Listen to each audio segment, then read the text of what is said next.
crying at the cheesiest TV commercials, picking a fight with anyone or anything, an inanimate object will do, and stuffing your face with carbs and chocolate. These are all signs of PMS. But what about a PMS face? You wake up in the morning, you go to the mirror, this happens to me, and it's like, oh, I've got my PMS face, which for me is really puffy eyelids. I look super tired. Other people, it can be a bloated face. Your face looks completely different. Sometimes I get the breakout on the chin usually, or the jawline, or occasionally one giant spot somewhere, just huge, great lump of a thing. All of these things, you're already feeling a bit depressed, and we know a lot of it is psychological because you're kind of feeling, oh, I feel so this, I feel that, I don't feel attractive, I feel... And then when you actually go to the mirror and there is a physical symptoms, there are physical symptoms in your face, it just makes everything 1,000 times worse. So today I'm going to show you some really instant remedies for PMS face. So I'm going to talk about lots of different remedies depending on how much time you've got and what your personal PMS face looks like. So I'm going to start with, if you're someone that just gets the big bloated face, I'm more the eyelid person, so I'm going to link to a film that I did previously about how to reduce puffy eyes instantly. So if you're more of an eye person, go for that. If you're a puffy face person, just keep a box of cold flannels or cloths in the fridge. And when you wake up in the morning, just pat that right onto the face, because anything cold will really help to take all of that swelling down. Hold it over the eyes, over the face, and this is really instant. Obviously you can just use the cold water out of the tap as well, it's super quick, but if it's been in the fridge you get that really nice icy coolness that really reduces puffiness. Another thing you can do, and this really depends on how much time you've got, but if you have got extra time, and I can get a bit kind of, oh, I just look so washed out and drained. So I sometimes put a really quick face mask on, something that is like this Decléor 3-minute one. And there are quite a lot of these on the market, doesn't matter which brand you use. And this is something that I sometimes put on because I know while I'm cleaning my teeth, this can be acting. And what it'll be doing is just plumping everything up, bringing the blood to the surface, because this almost sort of tingles a little bit.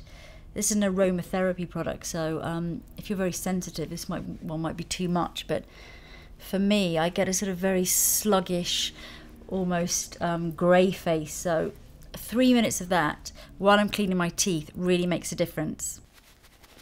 So my face feels so much fresher now and just more awake. And I do look, I've just noticed I do look a little bit crazy with these bubbles things on, but maybe you're feeling a bit crazy and you are in the privacy of your own bathroom, so just wear whatever crazy bubbles you like. Now on to what you put on before your makeup. So depending on how your skin is when you PMS, I am a bit oilier than I am usually, so I often switch to a lighter kind of skin preparation.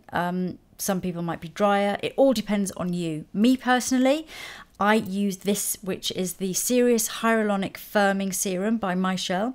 And when I first tried this product out, I was just sort of testing it at home, and I put it on my skin and I walked out the bathroom. When I went back into the bathroom, I said out loud, oh, wow, because it really firmed up my skin and just made me look sort of super awake, and you know, my face just looked really, really alive, and it's totally instant.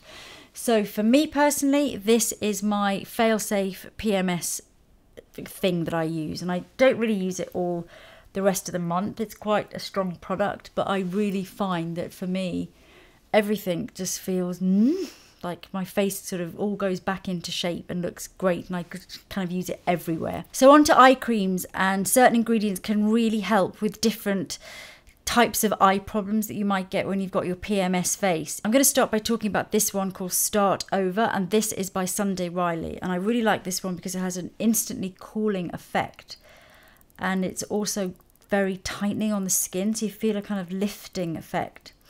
Lots of patting is good when you're applying, just because it breaks down that lymph and gently just soothes it out, drains it out.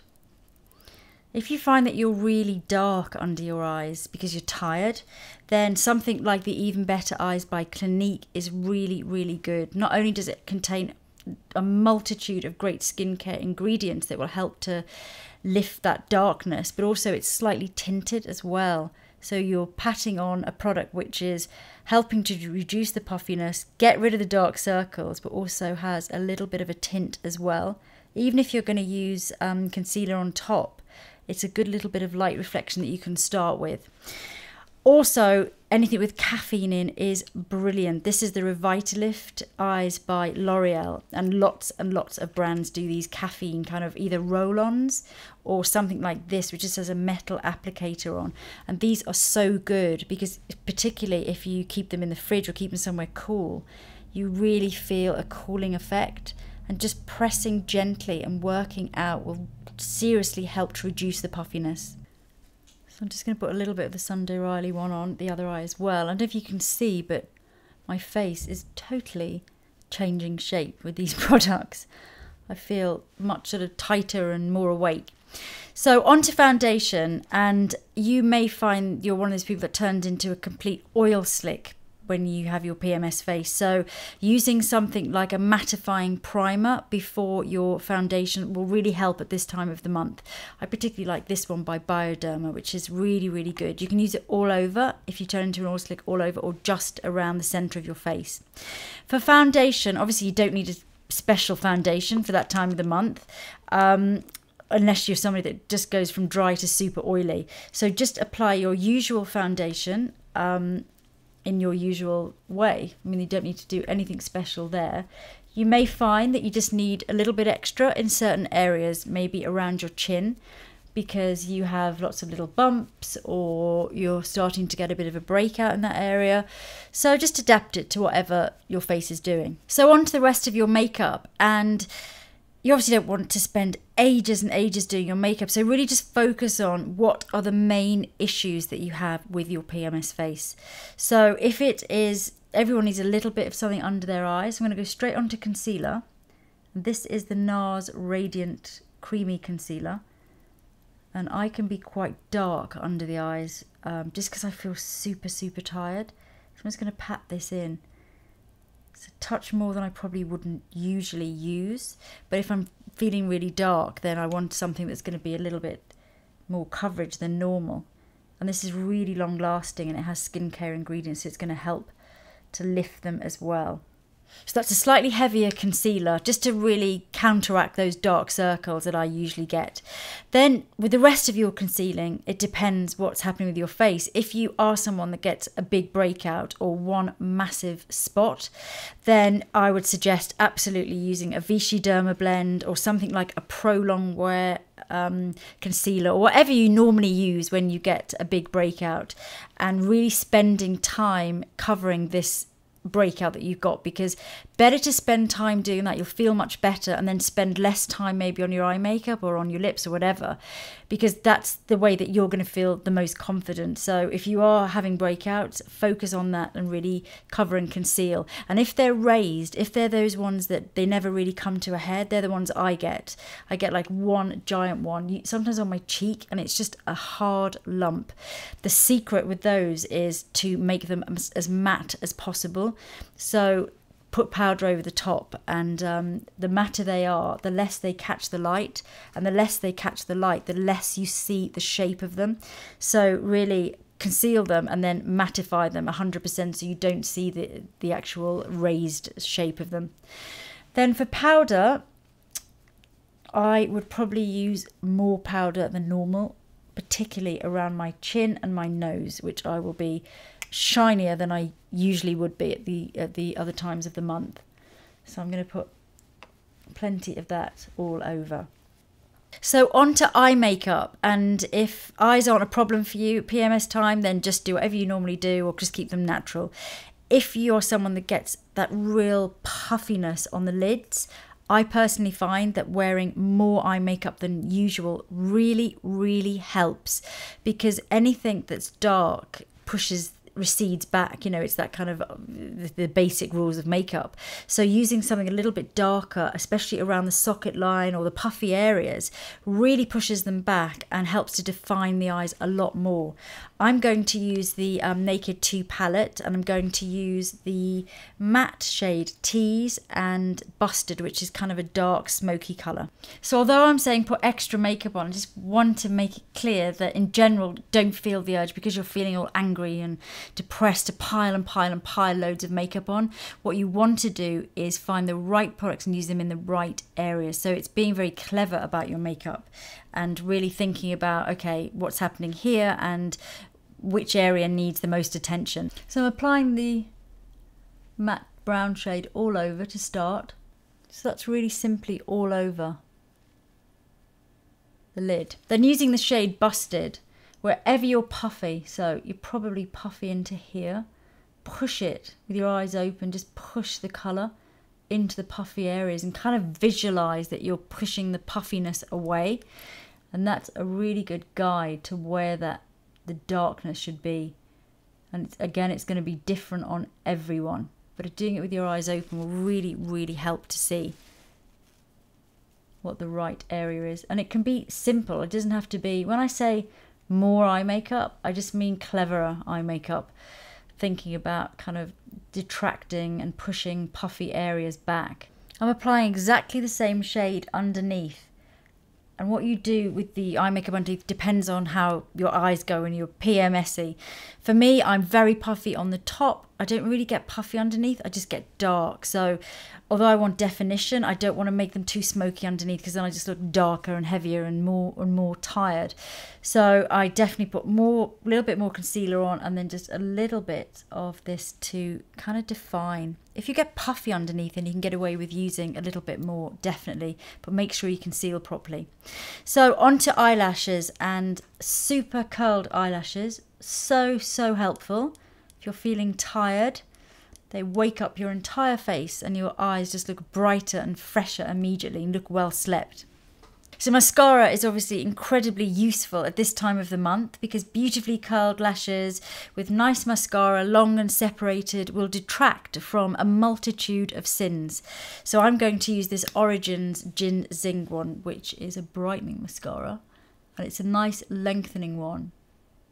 So if you find you're one of those people that is crying at absolutely everything, then I would recommend a waterproof mascara, of course. But I think just get plenty on and have a nice kind of clean, kind of fluttery lash. It really helps to lift everything. And for eyebrows, it's no different than usual, although I will say that if you need to do a little bit of tweezing or plucking or something, I would just, if you're feeling really premenstrual, just forget it, because if I take out a hair when I'm feeling like that, I just, ow, it hurts so much, and you just lash out at your husband or your boyfriend who's walking past, get really, really aggressive. So just leave it, don't worry about it. People don't notice the odd stray, and better to wait till you're feeling more stable and then go and do your usual, whatever you do with your brows. So just brush them into place and maybe put a bit of pencil on, but don't worry about them. If you make your eyes look great, you don't really notice so much anyway. Another thing is watch out for marketing, because if you're feeling a little bit like that and then you feel, oh, I look terrible, I don't know what to do, and then you sort of see, you know, some company's got a new yellow and orange eyeshadow palette. Oh my God, that's what I need. If I put that on, I'm going to look so much better. And, you know, you're really not. Just stick to the products that you're used to using, your fail-safes, the ones that you know work for you, and don't be swayed by any crazy marketing. So on to what to do with the rest of your face. So if you are a puffy face person, when you're at that time of the month, I'm not. I get drawn, if anything. I go thinner and just look tired and heavier and just all kind of not good in that way. And other people and friends of mine get the big, you know, the big face, the big puffy face. If you're the puffy face person, then contour is your best friend. And I recommend definitely doing something with more of a powder, maybe, unless you're good with creams. But powders, matte powders, are just easier. Just make sure you get the right shade for your skin tone. I'm not going to do it on me because it's going to make me look too drawn, but something like a Rimmel one or Bobbi Brown, they both do good matte ones.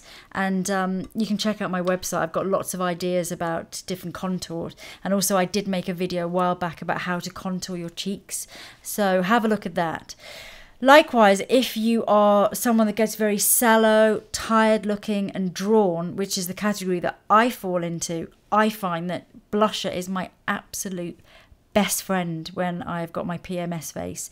And I will use, if I go sallow, which sometimes I do, I look kind of almost greenish grey coloured, then a really bright pink, like this bluey sort of pink, really counteracts the sallowness, and my skin just suddenly really pops and looks so much more vibrant and fresh. If you're someone that has more redness naturally in the skin, then obviously you'll want to conceal the redness, and then for your blusher you want to go for something that's more of a sort of warm apricot-y rose pink rather than a very bluish one. So I'll just show you how something like this sort of bluish pink, and just pop it onto your cheeks, not in too much of a shape really, because what we're doing here is kind of cheating fresh, vibrant skin, a well-slept face. And blusher has the added effect of sort of brightening up the whites of your eyes as well. So if you place it kind of on the apple of your cheek and then sort of bring it up and out from there, just keep those edges really, really soft, it will instantly lift the whites of your eyes. So again, you'll be looking less drawn and tired and all of those things. And just build up slowly, because you don't want too much, but you can tell when it's the right colour as well. You get a sort of freshness coming into your face, and you can tell when you've got enough on as well. As soon as you have that little lift feeling, then you know you've hit it. So on to lips, and my advice would be to go for your happy lip. Whatever your happy lip is, if a red lip makes you happy, go for it. If when you've got PMS you don't want anyone looking at you and you feel so unconfident and you don't feel happy, then go for maybe a more natural lip, and that's going to make you happy. I am going to put on today a BB lip by No. 7. Also, I like these baby lips by Maybelline. Something like this I would probably feel comfortable with, just because it would be kind of low maintenance. And for me, I would have spent all my time covering my one big spot, putting on my blusher and doing my eyes and getting rid of the puffiness on my eyes, so I won't have any time left personally to do a lip. So I'll go for this BB lip. And this is just going to give some colour, feel really nice, feel really moisturising, and not do too much else and not take up too much time. At the end of my makeup, if I'm really puffy on the eyes, I sometimes go back in. If I feel like I just haven't got rid of the puffiness at all, I might add a bit more colour, or I may even add a pencil just along the lashes, just to kind of push back that sort of puffy area. Another thing I get, I don't know if this is common, maybe it's just me that gets this, but sometimes I get a really asymmetrical face. This is when I've got it severely bad. And what that will mean is that one side of my face, I think this side kind of goes, the eyebrow goes up and that face looks quite bright, and this side almost collapses. And when that happens, I have to cheat this side of my face by putting a bit more eye makeup on and kind of bringing it up a little bit higher on this side. So I don't know if that's common or not, maybe you can tell me in the comments, but when I get my asymmetrical weird face, then at the end I'll kind of almost try to balance it right at the end by adding more eyeshadow. So that's the finished look. I'm going to take out my crazy PMS Princess Leia baubles. And in terms of what you wear, that can really help. So wear something, don't go and buy something brand new and feel like you need a whole new outfit when you're really, really PMSy. I think the worst thing that I ever bought on PMS was a pair of, I think I can only describe them as, I think they were neoprene, you know, that kind of wetsuit fabric. A pair of bright purple neoprene jeans, which I thought looked amazing. I'm going to make me feel better. So try and stick to clothes that you know are comfortable and feel nice on, and are colours that really lift your face. So if I'm feeling really PMSy and I'm really sallow, I often wear pink because it's almost like an extension of makeup. It kind of really brightens up your face. It gives you almost a blush and it lifts your face, and everyone has a particular colour, I think, that does that for them. So stick to that. And you know, I know that lovely makeup and hair, particularly hair, you know, if you're someone that gets very greasy hair when you PMSy, which I do, I find that although I'm tired, I try and get up a little bit earlier and wash my hair because it just makes me feel better and it makes the day sort of more bearable. But lovely hair, lovely makeup and lovely clothes isn't necessarily going to stop you feeling psychotic or stop you from stuffing your face with chocolate or stop you from arguing with everyone. But at least you're going to look fabulous while you do it. So I hope that was helpful.